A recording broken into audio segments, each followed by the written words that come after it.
ዛሬ በጋራ ከሁሉም ከዞናችን መዋቅር ከወረዳዎች የተገኙ እና ከከተማችን ከተገኙ ወጣቶችና የሚዲያ አንቂዎች ጋራ በጋራ በመሆን አርባ ምንጭ ከተማ ላይ በክቡር ጠቅላይ ሚኒስትራችን የተሰራው ታላቁን የኢትዮጵያዊነትን የሚገልጽ አንድነታችን ትብብራችን የሚገልጽ የአርባ ምንጭንና የዙሪያውን እንዳለ የጋሞ ዞንን ጸጋ በደንብ የገለጠና ታሪካዊ ፕሮጀክት ጀምሮ በከተማ ውስጥ የተሰሩ የተለያዩ ልማት ስራዎች፣ የኮሪደር ስራዎችን በጋራ ጎብኝተናል። የጉብኝቱ ዋና ዓላማው እንግዲህ ወጣቱ ትውልድ የሀገር ተረካቢው ነገ ሀገርን ከተማው የሚያስተዳድር ምን የተሰራ ነው የሚለውን በውኑ አውቆ ተረድቶ ማወቅ ብቻ አይደለም፣ አምባሳደር ሆኖ የኔ ነው የባለቤትነት ስሜት ሰምቶት የሚመጣውን ቱሪስት እየዞረ ዛሬ ላይ እንዳረፉት ሁሉም እየዞረ ምን የተሰራ ነው እንዴት እንደተሰራ በደንብ እንዳንሳና አድርጎ ሊያስረዳ የሚችል አምባሳደሮች መፍጠር ነው ዋና ዓላማው። ሁለተኛው ይሄ ጅማሮ ነው። እንግዲህ አርባ ምንጭ ለዙሪያው ጋሞ ዞን በአጠቃላይ ፈጣሪ የሰጠን ጸጋ በተፈጥሮ የተሰጠን በጣም ተቆጥሮ የሚያልቅ አይደለም። አልሰራንም፣ የሚጠበቅብን አላደረግንም። ግን ያው እግዚአብሔር ጊዜ አምጥቶ በክቡር ጠቅላይ ሚኒስትራችን ፈጣሪ አድሮ ያሉን ጸጋዎችን እንድንገልጥ እንድናይ እይታችን እንደዚህ አልነበረም። ስለዚህ ክቡር ጠቅላይ ሚኒስትራችን እይታችንን በትክክለኛ መነጽር እንድናይ አድርገው ስለሆነ ይሄንን ፕሮጀክት እንግዲህ ሲያሰሩ ሲመሩ የእሳቸውን ፈለግ ተከትለው አሳይን የተደረጉ ክቡር ሚኒስትር ኢንጂነር ሀብታሙ ተገኝ በጣም የዚህ ፕሮጀክት በኃላፊነት የመሩ ክቡር ርዕሰ መስተዳድራችን በጣም በልዩ ሁኔታ በጋራ በቅንጅት መርተዋል። የሳይት መሐንዲሶች አማካሪ ድርጅቱ የስታዲያ ኢንጂነሪንግ ፎርሲ ኮንትራክተር ሆኖ የሰራው በጣም ልዩ ድንቅ ስራ ነው የተሰራው። እዚህ ግቢ ሁላችሁም ቅድም እንዳየነው ከመግቢያው ገና ጀምሮ ከአርባ ምንጮች የከተማው መነሻ የሆነው አርባ ምንጮችን የሚያሳይ በቀኝ በግራ ከ20 ምንጮች ጀምሮ አሁን ያለንበት ድቡሻ አዳራሽ በጣም ላንድ ማርክ የሆነ በጣም ዘመናዊ ግን ባህላችን የሚገልጥ ገና መግቢያ በር ውስጥ ከፍቶ አሁን እዚህ ጋር የጋማ አባቶች የሀገር ሽማግሌዎች እርጥብ ሳሩን ይዘው እንዴት ጸብን በእርጥብ ሳር ማብረግ እንደሚቻል ሰላም እንዴት መፍጠር እንደሚቻል በአደባባይ ሳይሆን ምልክት እንዲሆን ሞዴል አድርገው ሰርተው ይሄ አዳራሽ ድቡሻ አዳራሽ ይባላል። መግቢያው ላይ ያለው አርባ ምንጮቹ የኛ አርባ ምንጮች ማሳያ ገና መግቢያ ላይ ያለው ከአጥሩ ጀምሮ ከበሩ መግቢያ ጀምሮ የቤት አሰራሩ የኛ የቤት አሰራር ባህላዊ ቤት አሰራራችን የሚያሳይ ክዳኑ ቆርቆሮችን ሁሉ ማየታችሁ ከሆነ ቪላዎችን ብታዩ ሁሉም ቪላዎች ፕሬዚደንሻል ባለ ሁለት ባለ ሶስት ባለ ሁለት ባለ አንድ መኝታዎች ብታዩአቸው ሁሉም ያሳዩት ክዳኑ አረንጓዴ አርባ ምንጭ ለምለም ምድር መሆኑን የሚያሳይ ሄድ ስትሉ በጣም ሌላ ላንድ ማርክ የሆነ እንደዳራሹ የጉጌ ሬስቶራንት በጣም ታሪካዊ ሬስቶራንት ወደ ሀይቅ ውስጥ 42 ፓድ የገባ 42 ደሪዎቻችን የሚያመላክት 18 ሜትር ሆኖ ያ ፓዱ ሌላ ደግሞ የሚያሳየው የጉጌ ተራራ ሁላችን የምናውቀው 4230 ሜትር አባቭ ሲ ሌቭል ከባህር ጠለል በላይ ስለሆነ ያን ለማሳየት አላማችን ይሄ ስም የተሰጠበት ምክንያት አንድ ቱሪስት ወይም አንድ ጎብኚ እዚህ መጥቶ ይሄን ፕሮጀክት ሲያይ ሬስቶራንት ላይ ወጥቶ ጉጌ ተራራ የሚለውን በምናብ ስሎ ያንን ደግሞ በአይኑ ለማየት ሲፈልግ ኢንስፓየርድ ሆኖ ጉጌ እንደድና የነበረው ቆይታ ከተማ ላይ ሁላችንም እናውቀው በተፈጥሮ እግዚአብሔር የሰጠን ጸጋዎቻችን ተጠቅመን 2 እና 3 ቀን ቢበዛ 3 ቀን ነው ቱሪስት የሚቆየው፣ 3ም አይቆይም ታውቃላችሁ። አሁን ከተማውና ዙሪያ ላይ ያለው ብቻ እስከ ሞጆ ደሴት ያለው በዚህ ደግሞ እስከ ፀሐይ ሎጅ ዶርዜ ሎጅ ድረስ ብቻ እንኳን ቢሄድ እና ከተማ ውስጥ የተፈጠሩ ዴስቲኔሽኖች ቢጨመር 5-4 ቀን መቆየት ይችላል። ቆይታው 15 እና 20 ቀን ለማድረግና ቱሪስቱ ይዞ የመጣው ነገር ቀጥፎ እንዲወጣ ነው የምናደርገው። ይሄ ስራ ጅማሮ ነው። በዞኑ የተለዩ 184 የቱሪስት መስህቦቻችንን ከዚህ ጋር ከነካ አድርገን ሁሉንም ቱሪስት እንዲጎበኝና ያለን ጸጋ በአግባቡ ማሳየት እንፈልጋለን። ስለዚህ ይሄ ሮል ሞዴል የሆነ ማሳያ የሆነ ሞዴል ስራ ነው።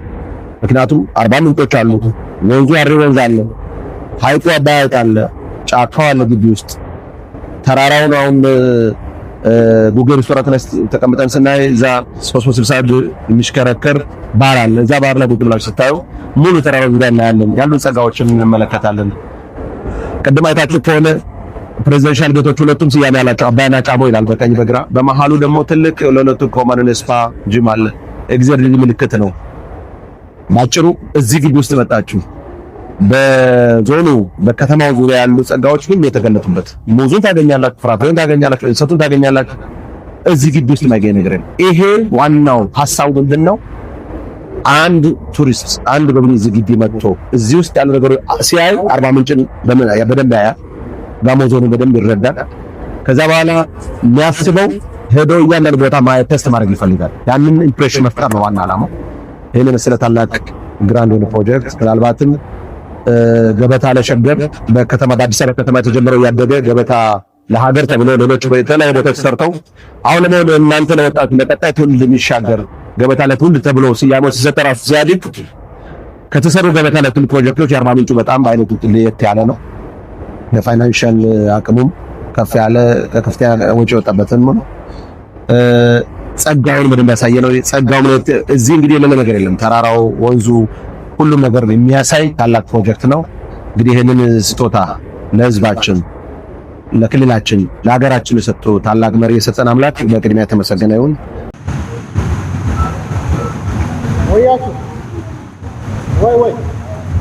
እኚህ መሪ ይሄንን እኛ ቀጣይ ስራ አሳይመንት ነው የሰጡን። እሳቸው እንደገለጹት 1% ነው አርባ ምንጭ ከአቅሙ አንፃር 99% መስራት የሚገባን ይሄኛው ትውልድ ነው። ይሄ ወጣቱ ነው መረከብ ያለበት አሳይቷል። እኛም ኃይላችንን እንገልጥና ፕሮጀክት አፈጻጸማቸው ከፍ እንዲል ከዚህ ፕሮጀክት የተማረ ብዙ ነገር አለ። ከተማ ላይ የተሰራው ኮሪደር አይታችኋል። በጣም በአጭር ጊዜ በ3 እና በ2 ወር የተጠናቀቁ በጣም ያስደምሙ በአገር ደረጃ ከአዲስ አበባ ቀጥሎ ሎንገስት ኮሪደር 20.7 ኪሎ ሜትር ኮሪደር በ16 ሎቶች በሁለት ዙር የሰራ ነው። በሁለት ምዕራፍ የሰራ ነው ኮሪደር።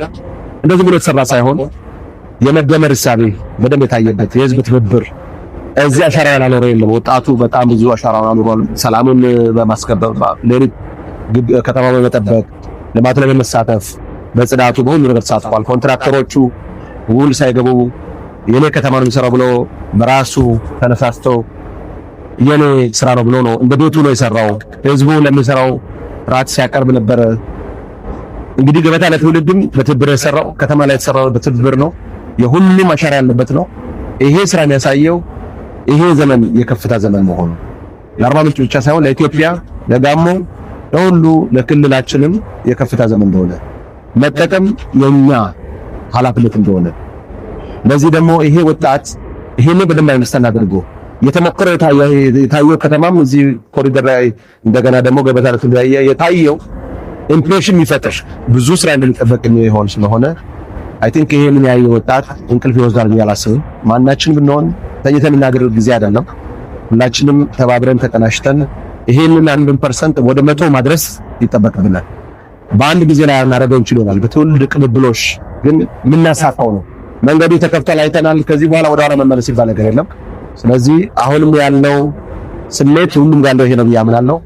ሁሉ ውስጥ ይሄ ደግሞ እንዲጸነስ ይፈለጋል። አሁን ከወረዳ የመጡ ወንድሞቻችን ሲመለሱ አትሊስት ከተማ ላይ ያሰራነው ኮሪደር በዛ ላይ ባይሆን እንኳን የኮሪደር ኮንሰፕት አንደርስታንድ አድርገው ኮሪደር ላይ ባህል እንዴት መግለጥ እንደሚቻል፣ ተፈጥሮ እንዴት መግለጥ እንደሚቻል፣ ቴክኖሎጂ ጋር እንዴት ማገናኘት እንደሚቻል፣ ሳይንስ እንዴት ማስተማር እንደሚቻል ተረድተው ኮሪደር እንዴት የስራ ዕድል እንደሚፈጥር፣ እንዴት ገቢ እንደሚያመጣ ተረድተው ሄደው እንዲሞክሩ እንፈልጋለን።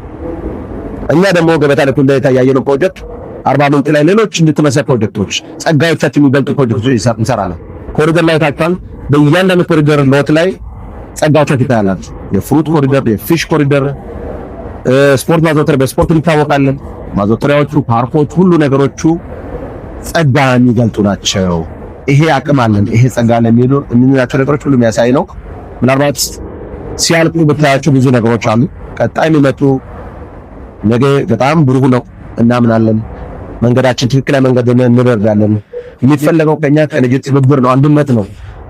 በማይጠቅሙ ጉዳዮች ላይ ጊዜያችን ማቃጠል የለብንም። ከዚህ በኋላ ያለ አግባብ መጣጠል ጊዜ ወጣቱ ከመኖር የለበትም ያምናለሁ። ምክንያቱም ጊዜው ለንም አሁን በጊዜው ለመንፈስ ሰርተን ከተማችን አሻግረን የብልጽግና ተምሳሌት ከተማ እንድትሆን ዞናችን የብልጽግና ተምሳሌት እንዲሆን ክልላችን እንደዚሁ አገራችን ደግሞ በአፍሪካ የብልጽግና ተምሳሌት በዓለም የብልጽግና ተምሳሌት የምትጠቀስ ሀገር ለሁሉ አፍሪካ የምትመጣ ሀገር እንድትሆን ክቡር ጠቅላይ ሚኒስትር የወጠኑት ውጥን ሁላችንም የዛ አካል ሆነን በየተሰማርንበት ኃላፊነታችንን እንድንወጣ በዚህ አጋጣሚ ለወጣቱ ጥሪዬን አስተላልፋለሁ።